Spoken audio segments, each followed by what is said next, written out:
What do you got? What do you got? I guess Bo Nickel got your attention the second time around. Not enough the first time, but this was enough tonight. My God. Yeah. Incredible, man. Kid's incredible. He looks great. Obviously, a big step up in competition this time, fighting somebody 7-1, reach advantage, height advantage, and the kid's confidence in himself is unbelievable. His game is amazingly well-rounded, and yeah, it was impressive.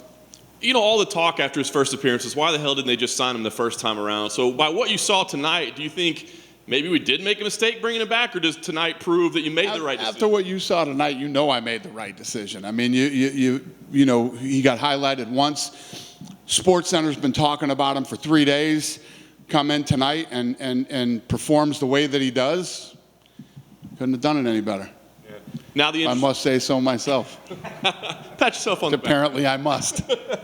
All right, so now the dilemma, right? The guy's 3-0, but he's obviously incredibly talented. So as you sit there now, what do you see as a career path for him? I mean, do you test him against like ranked talent early on? What do you do with him? No, you don't test him against ranked talent. You bring him in just like you would bring in any prospect.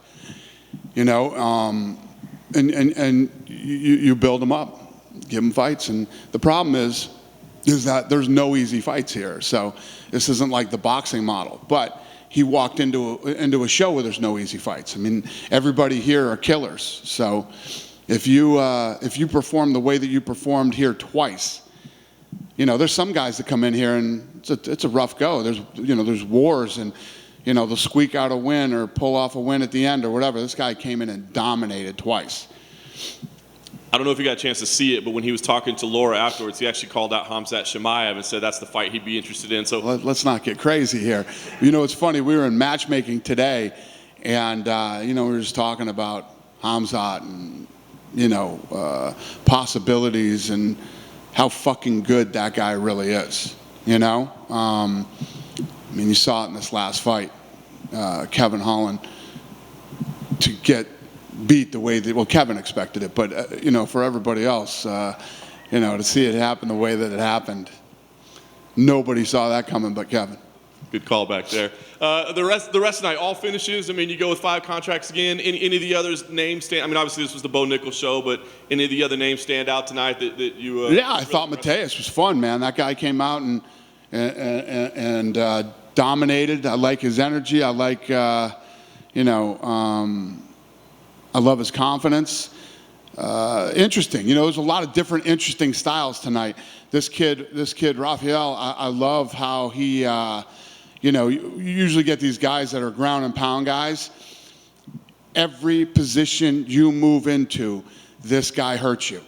He never stops punching. I mean, the stats of how many punches he landed tonight on the ground were nasty. You know, like I said, the boys told me that Jack Jenkins is actually a really good kickboxer. He's on a 7-fight win streak. Be interesting to see him fight again. Sam Patterson started off a little slow tonight, and then he started to ramp it up. He looked good. He had some good submission attempts, and then ended up pulling off a beautiful sub, and then Bo Nichols. I mean, it was a fun night. The last one of the season, of course. I mean, I know you love this show. So what can you tell us about the future of the Contender Series? I mean, is it going to be a full year, the same time? And you had mentioned maybe this thing will be on ESPN, the network, at some point. So what can you tell us about the next season? Well, this season's gotten more attention than any season we've ever done. You know, we've been trending worldwide on Tuesdays for this season. And obviously, you know, the amount of talent now that's coming out of this show is insane. Now you're starting to see Canada just opened up, Australia just opened up. We met with some of the politicians from Australia today at the office, and now that that's happening, you're going to see a lot of these small shows, you know, pumping out a lot more talent this next year. So next season should be great. Nice. Just a couple quick ones outside of the show tonight. We learned that Aspen Ladd was released. You touched on that previously. I guess can you talk about the decision? I mean, clearly the weight miss factored in there, but I mean, could she go to 145 or like what was the discussion about? No, we tried to work with her. She's a great kid. She's a really nice person, and it's never fun when you have somebody who's actually talented. She's a talented fighter, but part of the job is making weight. I mean, she's not made weight so many times. It had to happen. So, not something you want to do, but something that had to be done. Fair enough. And last thing for me, can you tell us what the heck is going on Saturday night that no fans, no media is going to be allowed in the building? That we haven't seen something like this. Oh, we just figured that you guys have been so busy lately, we'd give you guys a night off. You guys are here on Tuesdays, you're here on Saturdays. Kevin actually showed up today. I mean, we needed to give you guys a break. So you're welcome. I'm calling shenanigans on that one. Let's. No, what's the secret? You're welcome. If there's anything else I can do for you guys this week, let me know.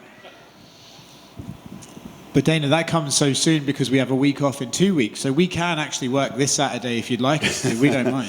Yeah. You guys just stay home, order a pizza and watch the fights, take them in, and enjoy yourselves.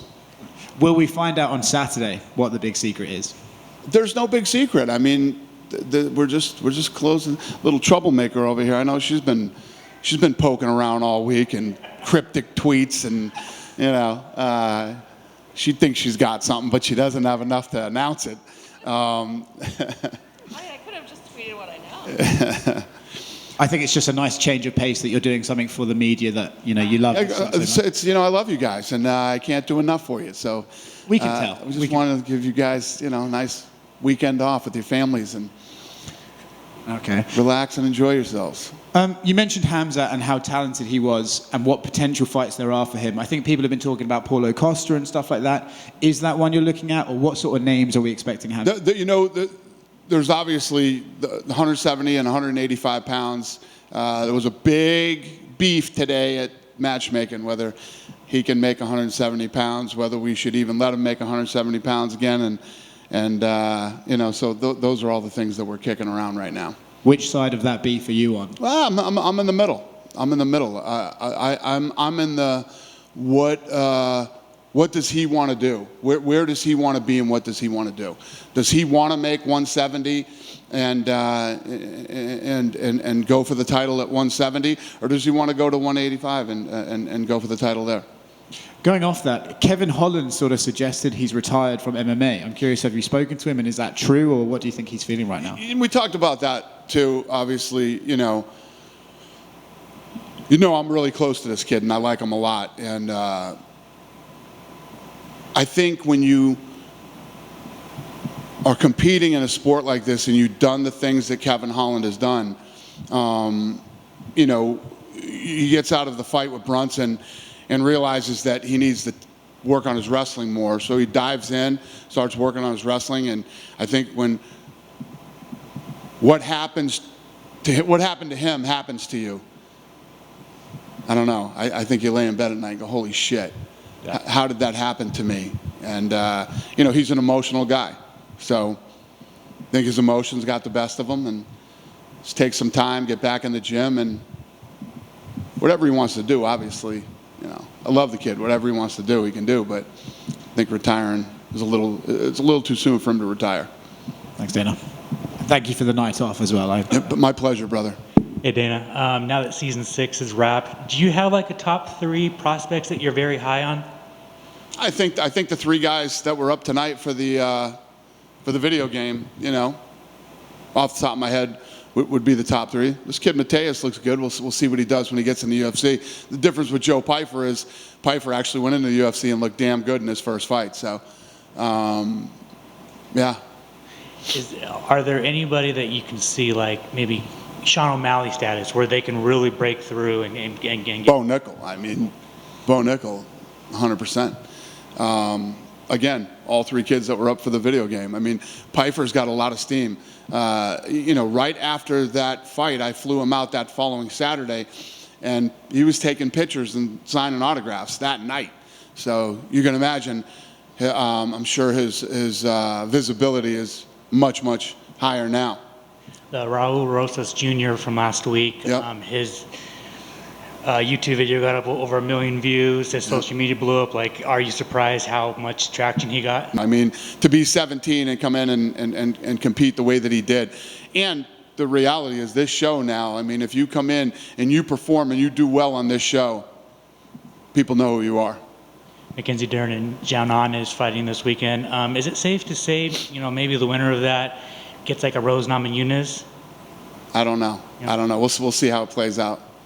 And then finally for me, just last two, do you have a main event for UFC 282 yet? Where is it? Las Vegas in December? Yeah. Is it Yuri versus Glover? We'll announce it soon. And finally, are there any other American locations next year that you're already planning on going, like that you can tease? I know that you were looking at Seattle, Boston, Atlanta. Is there anything? Not yet. Not yet? No, not yet. Thank you. Yep. Dana, when you're talking about Hamzat and whether or not which weight division you're going to let him fight in, are you having a discussion with him and his team when deciding this? Yes. Where do they seem to be falling on this? That was the big debate we had today in the matchmaking meeting. One guy said one thing, one guy said another thing, and then I said, "Well, what does he really want?" Somebody get in there and figure out what he really wants to do, and let's figure it out and let's make a fight. Talking about expanding, and you said you're having now world leaders, if you want to say that, from Australia coming to the offices here. Yeah, obviously, if you look at what we've done in the last year with Gates, and we're breaking records everywhere we go. We were on, this unbelievable sellout streak. So, yeah, these arenas want us to come. So, imagine our first fight back in Brazil. Imagine our first fight back in Canada.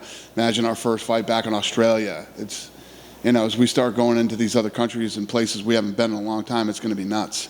What was their demeanor like? Because they had pretty stringent lockdowns during. Yeah, I would say if you looked around the world, other than China, I would say Australia was the worst.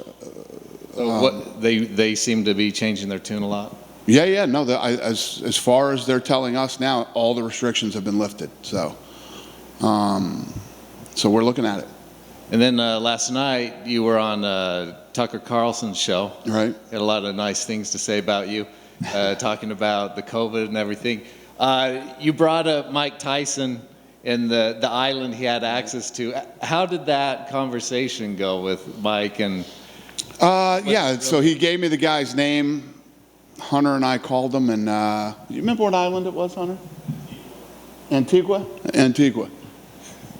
Was it an actual consideration that, well, maybe? Oh, I was interested in it, but until we got on the phone and they had literally no infrastructure. So, that was like the first call that we made outside of the United States to build like a bubble on an island. That was our first call.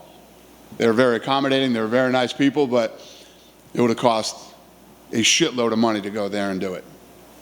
And then what was also brought up during that interview is Trump said that you were pretty much the only sports figure that was essential in all of sports. Very nice of him. Yeah, obviously a lot of people do feel that that is the case. If and when I ever leave, the UFC, like I said last night to Tucker, got a great team in place. Obviously, I hopefully have built a business that will last many, many years after I'm dead. The UFC will be very different when I'm gone.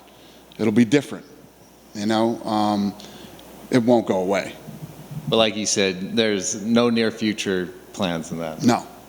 No, I'm here. Unfortunately for you guys, I'm here to stay.